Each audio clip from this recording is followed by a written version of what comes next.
Well, good evening, God evening, great evening, and a happy Friday to each and every one of you. Hey guys, welcome, welcome, welcome. Hey, Miss Stephanie. Hey, Tan. Hey, and I'm here for it all too. Welcome. Happy to have you guys. I hope you've had an amazing week. Listen, today is day 5. Right? And the crowd goes wild. Celebrate your victories. Hey, Marshall. Hey, Connie. Hey, Kenya. Good evening. Good evening. God evening. Great evening. You guys, I'm super excited. We have come a long way.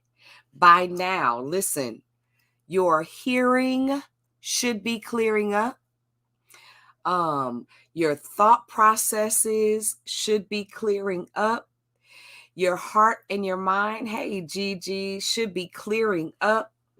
You've had 5 days of declarations, of confessions, of encouraging yourself.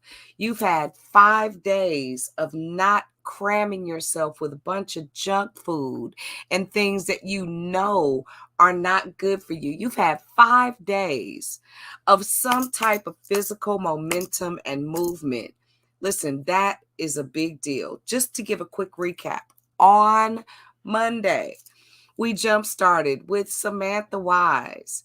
On Tuesday, listen, single and married alike. Listen, you got your boots laced with Lady Elizabeth Hudson.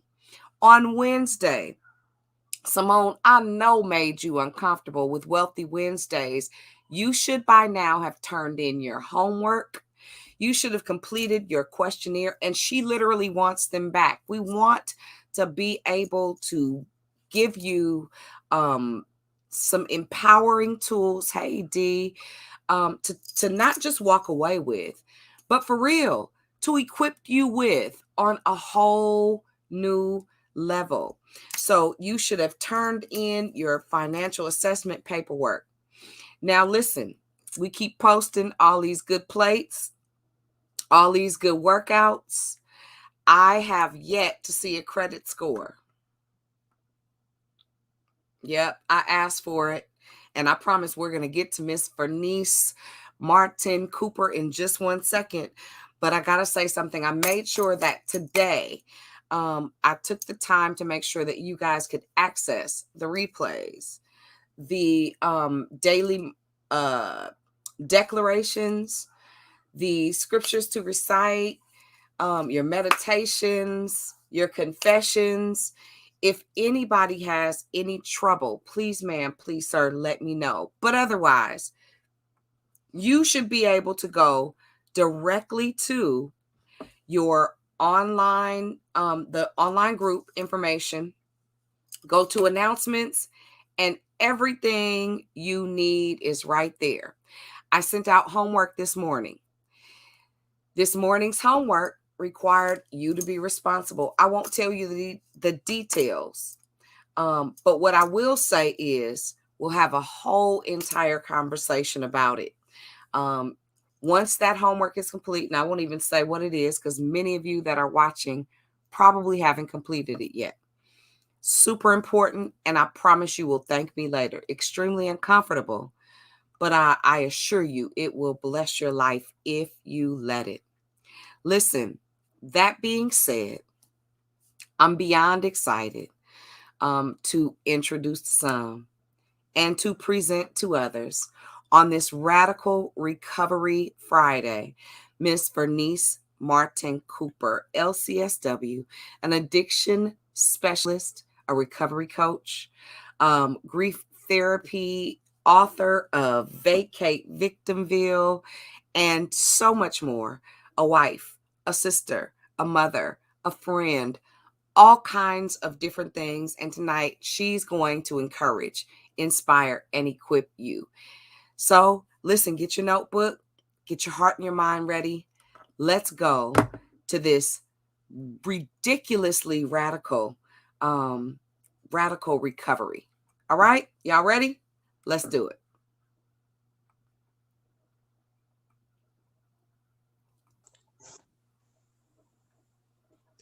Hello, hello, hello, everyone. Thank you again for joining the Radical Reset. I'm just glad to share this time with everyone. Today, we're going to be talking about radical recovery. Okay, I'm really going to be focusing on harmful habits that are putting a pause on your progress, that are putting a pause on your purpose, things that are hindering your access to happiness. Okay, you guys ready to dig in? My name is Vernice Cooper. I am a licensed marriage and family therapist. I specialize in addiction medicine and recovery services for Kaiser Permanente, any KP folks. How you doing? Thrive, hashtag Thrive, so I know you're in the room.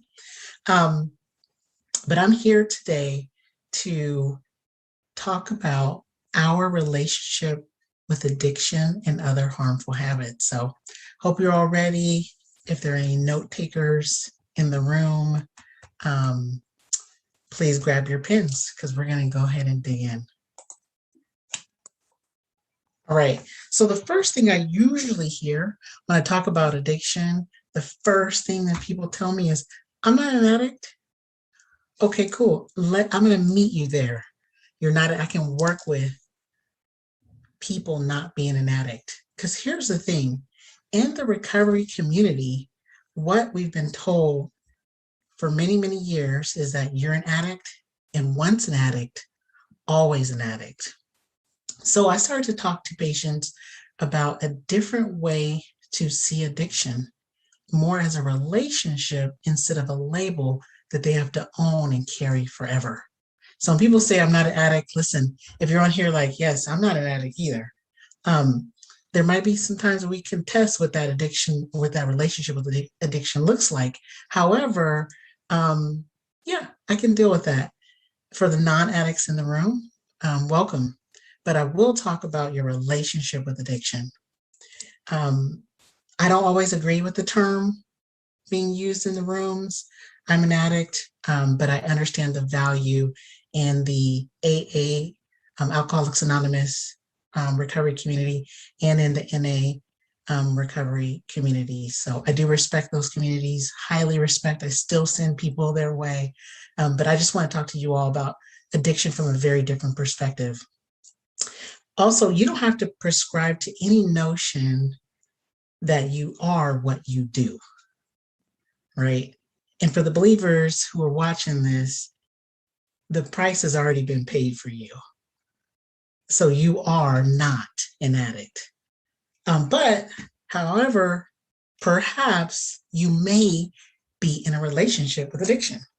So let's explore some behaviors that are, like I said before, pausing your progress, delaying your destiny, or hindering your access to happiness. All right, I want to start with this definition.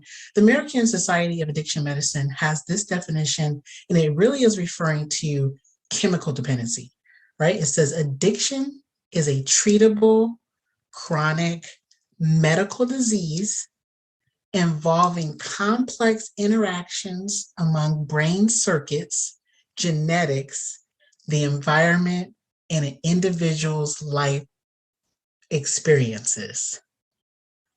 And although this is referring really to chemical dependency, so drugs and alcohol, I love this definition. Treatable. Did anyone catch that in the definition? Treatable. Also, things that we don't give enough credit to: environment and an individual's life experiences. So we're going to hang our hat on this definition for the purpose of this training, and I'll tell you a little bit more soon. Okay, so outside of chemical dependency, drugs and alcohol, I also want to talk about some behavioral, or what we consider process addictions, right? These are things that also change our mood, right? So some non-substance addictions. I know, if you guys watched the intro video, I already told you all, I warned you, I told you, I said, I'm coming for you. So let's start here. Food. How you guys doing? Samantha Wise put us on a 21-day challenge using our saucers, asking us to eat 2 times a day. How y'all doing with that? Food, absolutely, especially when used to escape negative emotions, especially when used regardless of negative consequences, can be an addiction. It's a process addiction, it's a behavioral addiction. But the chemical imbalances also still happen. Gambling. And I'm not talking about your yearly bus trip to the casino. I'm talking about the time that you're gambling or maybe gambling and to escape negative emotions, regardless of negative consequences, right? If there's some shame and guilt associated after you eat or gamble, you're in a relationship with addiction. Sex, pornography. I know people don't want to talk about this. I hear it all the time, but is it being used to escape negative emotions? Is it happening regardless of negative consequences? Social media. I know some of you guys are like, oh, don't come for my Facebook and my Twitter. Here's the thing. How are you when you are unable to get online? How's your mood? Do you experience withdrawal from social media? How many days? How many days does it take? What happens when you can't log in? Okay. Shopping. I'm not talking about your average shopper. In fact, this has evolved over time, shopping, this process addiction in relationship with shopping. If you get excited when you see that long blue Amazon truck, we got a problem. And I'm going to be asking you to do some very hard things at the end of this, but I want you to just understand when you are getting on Amazon. I don't know if it's a harmful habit. It's not for most people, but for some people, are you escaping a negative emotion? I'm mad. I'm about to do something to make me feel good. Are you using regardless of negative consequences? You're putting it on your credit card instead of a debit card, knowing that it's going to take you months to pay off that card. So think about those negative consequences, right? And are you experiencing withdrawal? This looks different in process addictions, right? What is it like when you can't shop? And for some of you, it's not Amazon. Some of you are still in the malls, right? Also evaluate, is there a level of secrecy, not privacy, around any of these process addictions? Food, is there a secrecy? Are you eating secretively? Because here's the thing, the disease of addiction, once you in isolation. I'm not worried about the person, whether it's a chemical dependency or a process addiction. I'm not worried about the person having wine with their friends like I am the person who's drinking in their garage every night that nobody knows about. I'm not worried about the person who has 2 plates at the restaurant with family. I'm worried about the person with food under their bed, with snacks tucked in pantries. Okay, I'll let that go. Also, process addictions can also include things like lying, stealing, gossiping. Ooh, let's stop there. Yes, you can get elevated mood by hearing or telling gossip. In fact, there's some people that if they have some negative emotions, they're trying to escape negative emotions in their personal life, so they get involved in the lives of other people. And that actually elevates their mood, even though there might be some negative consequences in the future, right? And they experience withdrawal when they have no good juice, no good gossip to tell. Ain't nobody have nothing to tell them, right? Another process addiction I want to talk about is coffee, Starbucks in particular, Peet's Coffee, right? I grew up in a time where they said, let me get my singing voice in. The best part of waking up. Yeah. So even Folgers knew that there was promise in the coffee business. They knew it became a culture around drinking coffee. Excuse me. But coffee is a stimulant, right? The caffeine is a stimulant. And I hear a lot of people who drink a lot of coffee also complain about anxiety, right? Or depression. Well, if you're drinking coffee in the morning and alcohol at night, you have created a stimulant and depressant, and you are alternating your mood all day. This is stuff that your body was designed to do, right? So be very mindful. And yes, I'm not just talking about. Here's something I'll say, and I know this is probably going to get recorded and shipped over to Starbucks, but Starbucks is a dealer, and so is Amazon. If you didn't know, now you know. Okay. All right. I'm gonna leave you guys stuff alone, but I want you to be mindful because these are the things that we actually use a lot of times to reward ourselves. Food, social media. Oh, I got a break. Let me check in and see where everybody is, right? I'm not myself without my coffee. I hear that a lot. Okay. All right, so let's get into this relationship with addiction. We're going to do some evaluation. Are you dating your addiction, whatever that is, or harmful habit? What is going on emotionally in the dating phase of a relationship with other people, right? What's happening is that there's an excitement, there's some happiness, right? You can't wait to see them later, right? In the dating phase with another person. And also with your substance of choice, process addiction of choice, right? So I can't wait to get home. I'm gonna eat that whole thing of ice cream. There's some excitement, right?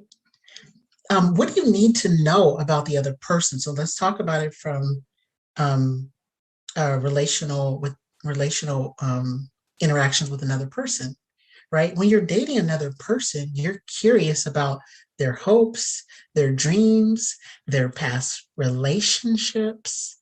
But have you asked your harmful habit or addiction about their past relationships? Have you asked your harmful habit? You know what, alcohol? I had a question. I wanted to know, like, have you ever killed any of the people that you dated?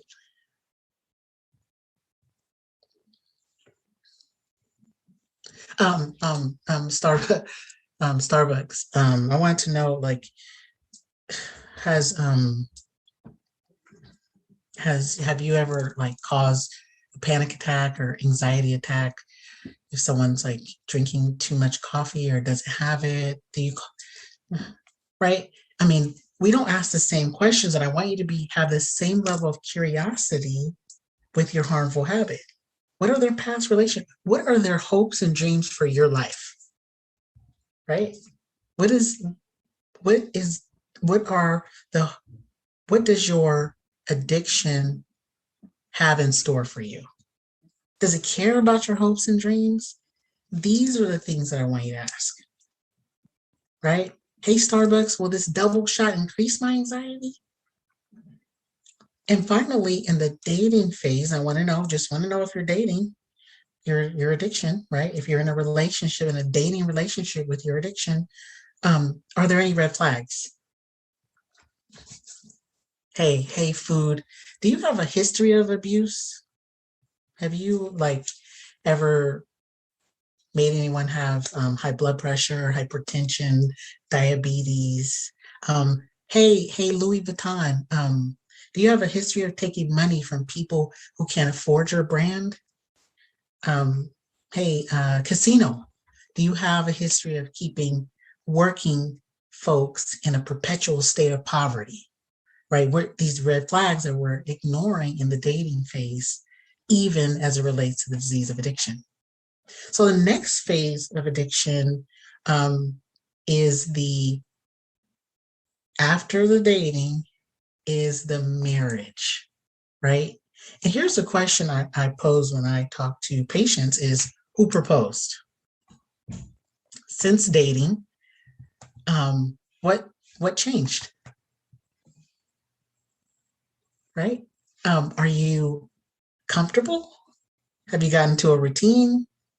Right? Sometimes people say, I don't even really like that anymore. I just do it because I've always done it. Right? Have you committed? Are you married to it now? Nothing can break you up, right? You and Amazon, like you're one now. You and gossiping, right? Are you committed to that thing come hell or high water? And my other question is,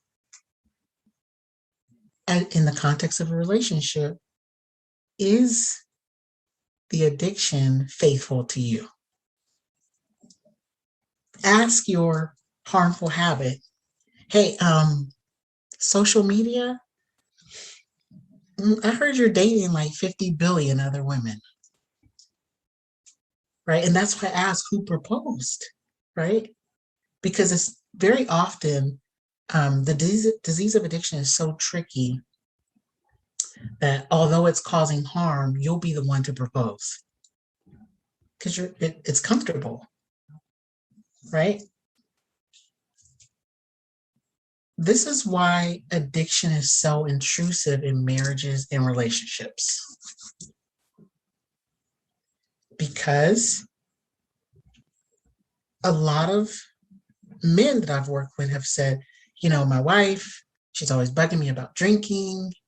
And I noticed right away, okay, now everything that she says is kind of nagging. And now they have a parental relationship, like almost like she's his mom and not his wife, right? And to escape that, remember I said, escaping negative emotions, he goes down to the garage and has his drink, right? So there's the romances in the garage, not in the marital bed, right? And I tell people a lot because I hear this, understand when your harmful habit or addiction started, when that relationship started.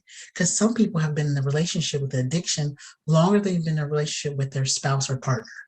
So they're really not cheating on their partner with the substance or harmful habit. They're actually cheating on the addiction with their spouse. Yeah, I know. I'll say it again. Some people have a romantic relationship with their addiction and a parental relationship with their spouse. Some people actually have a parental relationship with addiction. And because they've never had a safe, stable relationship with a parent or parent figure, this is very dependable. And let me say this, the disease of addiction has high reliability. Now, I don't think we give it enough credit, right? The disease of addiction has high reliability. In fact, it's more reliable than PG&E or whatever electric service you have, because most times you're going to get that same feeling every time. No one person can be that reliable. So it's almost unfair to expect that level, that relationship that you get with addiction with another person. So the question you have to ask yourself is, are you married to this thing? Okay, so let's talk about breaking up, a divorce evaluation. How do you know it's time to break up or give it a break? Are you experiencing withdrawals, irritability, anger, emotional distress without it? Is it costing you financially, spiritually, or emotionally? And what is it costing you? Because sometimes it's not a financial cost. Sometimes it's just costing you relationships with other people. And how is it impacting all other relationships? The disease of addiction wants you isolated. It wants you to hide those shopping bags. There needs to be a level of secrecy in your relationship with addiction, because it is your boo. That's why you look forward to the cup of coffee, the conversation about gossiping, right? It requires levels of isolation and secrecy. So I'm asking you to do something radical. Evaluate, is there anything pausing my progress or delaying my destiny? Is there anything hindering my access to happiness? The next thing I will ask you to do is eliminate it. Can you take a break for it for 21 days from today? Am I willing to detox from it? Do I need to get that out of my cart on Amazon, or can I hold it for 21 days? I don't know. I don't know the answer for you. But I will say this in the elimination process: if it is drugs or alcohol, please consult with a physician, especially for alcohol. You are in high risk for seizures during detox, for especially those first 72 hours. So please consult with a medical professional before you stop using drugs or alcohol, especially if you've been using every day. The last thing I'm going to ask you to do is elevate, right? You have choices. You can modify. Modify means to change one thing, make a little adjustment. You can recover, which means return to a previous state. Or you can make a choice right now and do something radical and transform. It's been great hanging out with everyone. My name again is Vernice Cooper, and I will be seeing you guys again soon. Thank you.